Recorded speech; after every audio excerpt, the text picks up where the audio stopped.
అందరికీ నమస్కారం. Welcome to our channel learner zone 7.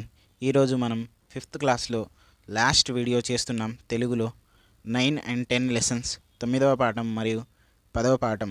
9వ పాఠం గోపిడప్పు, తర్వాత 10వ పాఠం చింత చెట్టు. ఈ రెండింటితోటి 5th క్లాస్ తెలుగు అనేది ఎండ్ అవుతుంది. నెక్స్ట్ 6th క్లాస్ తెలుగులో రేపు ఎంటర్ అవుతాం. దాంతో తర్వాత మనం సైన్స్ని చూసుకున్నట్లయితే bio science and physical science పార్ట్స్గా కనెక్టివిటీ తోటి 8th క్లాస్ వరకు చెప్తున్నాం. అలాగే 6th సోషల్ కూడా చెప్తాం. కాబట్టి మీరందరూ సపోర్ట్ చేయండి. ఎస్జిటి మన మిత్రులందరికీ కూడా చాలా యూస్ఫుల్ అవుతుంది. మళ్ళీ ఎస్ఏ వాళ్ళకు 6th తర్వాత ఉన్నటువంటి Telugu grammar and text book knowledge అనేది యూస్ఫుల్ అవుతుంది. ఇక్కడ మనం గోపిడప్పు ఉద్దేశం చూసినట్లయితే, మనం ఇతరులకు చేతనైన సహాయం చేస్తే మనకు కూడా మేలు జరుగుతుంది, దీనివల్ల అసలైన ఆనందం కలుగుతుంది అని చెప్పడమే ఈ పాఠం ఉద్దేశం. ఓకే అండి, మీరు చదువుకున్నట్లయితే మీకు అర్థమవుతుంది. మనం జస్ట్ ఇంపార్టెంట్ పాయింట్స్ మాత్రమే చెప్తున్నాం కాబట్టి ఇక్కడ మీకు లెసన్ చూపెడతాను.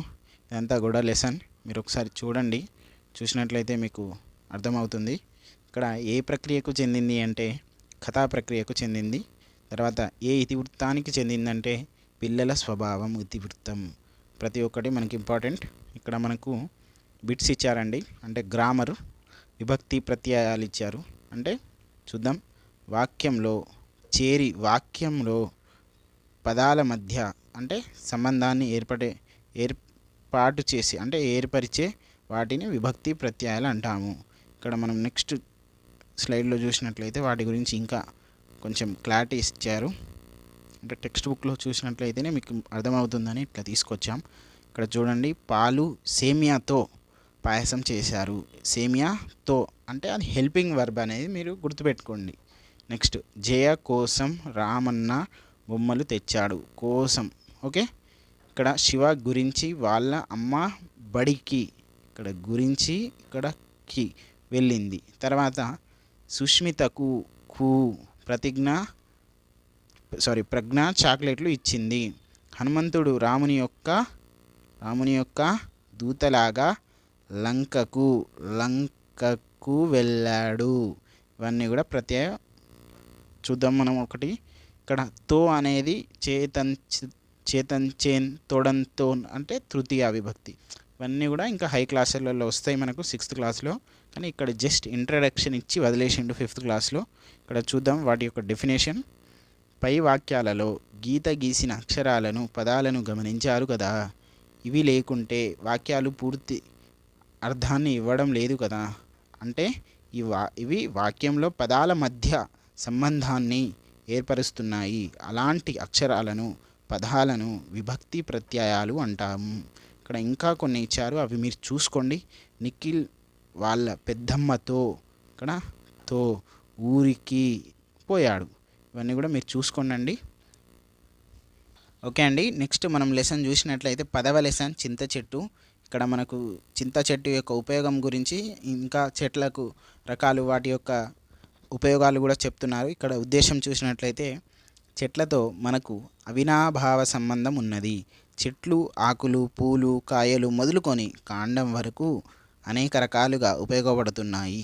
అటువంటి వాటిలో ఒకటైన చింత చెట్టు గురించి తెలియజేస్తూ, చెట్లను పెంచితే అవి మనలను కాపాడుతాయని చెప్పడమే ఈ పాఠం యొక్క ఉద్దేశం. నెక్స్ట్, ఇదంతా కూడా టెక్స్ట్ బుక్ అండి, మీరు చదవండి, అర్థమైపోతుంది. ఓకే. ఇక్కడ ఏ ప్రక్రియకు చెందిందంటే స్వగతం ప్రక్రియకు చెందింది. తర్వాత ఇతివృత్తం, పర్యావరణం ఇతివృత్తం. ఓకే, చూద్దాం. మనకు ఒక చిన్న బిట్స్ ఉన్నాయి. చిగురు, తర్వాత పూత వస్తుంది, తర్వాత కాయ వస్తుంది, తర్వాత పండు వస్తుంది. ఇదంతా కూడా ప్రాసెస్ అండి. తర్వాత కొన్ని ఇంపార్టెంట్ పాయింట్స్. చింత చెట్ల గుంపును చింతతోపు అంటారు. ఇది కూడా ఇంపార్టెంట్. ఇమ్లి అంటే చింతకాయ, హిందీలో అంటారు ఇమ్లి అని. తర్వాత బన్ అంటే ఏంటిది? వనం. ఇమ్లి బన్ బస్ స్టాండ్ అని మనకి ఇక్కడ మన తెలంగాణలో ఉంది. తర్వాత ఒక ఇంపార్టెంట్ పాయింట్ ఏంటిదంటే 1908లో మూసి వరద వచ్చింది. అప్పుడు ఒక చింత చెట్టు అంటే 150 మంది ప్రాణాలు కాపాడింది. 150 మంది ఏం చేశారు, ఆ చింత చెట్టు మీద ఎక్కి కాపాడుకున్నారు ప్రాణాలు. అంటే చూడండి ఎంత మనకు ఉపయోగపడుతుందో అనేది మీరు అర్థం చేసుకోవాలి. తర్వాత ఇక్కడ విటమిన్ సి అనేది కూడా మనకు పులుపు అంటే దాని నుండి వస్తుంది. అది మన పేయికి మంచిది, అంటే మనకేంటిది మన యొక్క శరీరానికి మంచిది. ఇంకా కొన్ని బిట్స్ ఉన్నాయి, అవి చూద్దాం. క్రింది వాక్యాలను చదవండి. గీత గీసిన పదాల స్థానంలో దానికి వ్యతిరేకంగా అంటే వ్యతిరేక అర్థాన్నిచ్చే పదాలు చేర్చి వాక్యాలను తిరిగి రాయండి. అఖిల్ కొత్త బట్టలు వేసుకున్నాడు. అఖిల్ పాత బట్టలు వేసుకున్నాడు. మా ఊరికి బడి చాలా దూరం. మా ఊరికి బడి చాలా దగ్గర. రవి ఇల్లు చాలా పెద్దది. రవి ఇల్లు చాలా చిన్నది. మా ఇంటి ముందర చెట్టు ఉంది. తర్వాత మా ఇంటి వెనక చెట్టు ఉంది. సీతకు తెలుగులో ఎక్కువ మార్కులు వచ్చాయి. సీతకు తెలుగులో తక్కువ మార్కులు వచ్చాయి. ఇవి ఆపోజిట్ వర్డ్స్ అండి, అంటే వ్యతిరేక పదాలు. నెక్స్ట్ కొన్ని చూద్దాం. ఇక్కడ కొన్ని ఏంటిది కింద ఆ పాఠంలోని విభక్తి ప్రత్యయాలలో కింద గీత గీయండి, వాటిని చెప్పండి అట. అంటే మనకి ఇక్కడ విభక్తి ప్రత్యయాలు ఉన్నాయి, అవి ఏంటి అనేది చెప్పాలి. ఇక్కడ వ్యాసుడు కాశీ నగరానికి వచ్చి తపస్సు చేశాడు. నెక్స్ట్ దాన్ని చూద్దాం. వ్యాసుడు కాశీ నగరానికి వచ్చాడు. వ్యాసుడు తపస్సు చేశాడు. అంటే ఇక్కడ కలుపుతున్నారు అన్నట్టు. చూడండి, కలిపి అంటే విడదీసి వాక్యాలను రాయాలట. అంటే ముందు కలిపి ఉంది, మనం ఏం చేయాలి, అక్కడ వ్యాసుడు రాయాలి, ఇక్కడ వ్యాసుడు. అంటే ఇక్కడ ఉన్నటువంటి కర్త ఎవరైతే ఉన్నారో అక్కడ ఇక్కడ రెండు చోట్ల రాయాలి. ఓకే. మాధవ్ మైదానానికి పోయి ఖోఖో ఆట ఆడాడు. మాధవ్ మైదానానికి పోయాడు. మాధవ్ ఖోఖో ఆట ఆడాడు. ఇట్లా మీరన్నీ కూడా ఇవన్నీ చేసుకోండి. ప్రకాష్ బడికి వచ్చాయి.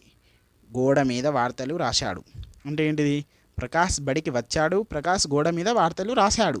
ఇట్లా మీరు అన్నీ చేసుకోండి. నెక్స్ట్ మనం ఇంకో బిట్ చూద్దాం.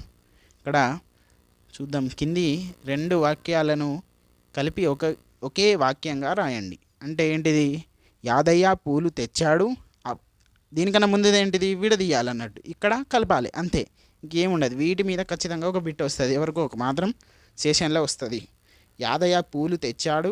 యాదయ్య పూలు గుత్తులు తయారు చేశాడు. ఇక్కడ చూడండి, యాదయ్య అనేది ఒకటేసారి రావాలి, ఇక కర్త రెండు సార్లు రావద్దు. ముందు బిట్ ఏంటిది, 2 సార్లు రావాలి. యాదయ్య పూలు తెచ్చి పూల గుత్తులు తయారు చేశాడు. ఇంకొకటి చూద్దాం. చాందిని పాటలు పాడింది. చాందిని బహుమతులు గెలుచుకుంది. చాందిని పాటలు పాడి బహుమతులు గెలుచుకుంది. ఇట్లా మీరు అన్నీ చేసేయండి. ఇదంతా కూడా ఈ రోజుకి సంబంధించి మనకి ఇదంతా అయిపోయింది 5th క్లాస్లో. నెక్స్ట్ 6th క్లాస్లో ఎంటర్ అవుతున్నాం. మీ అందరి సపోర్ట్ కావాలి. మీరందరూ సబ్స్క్రైబ్ చేయండి.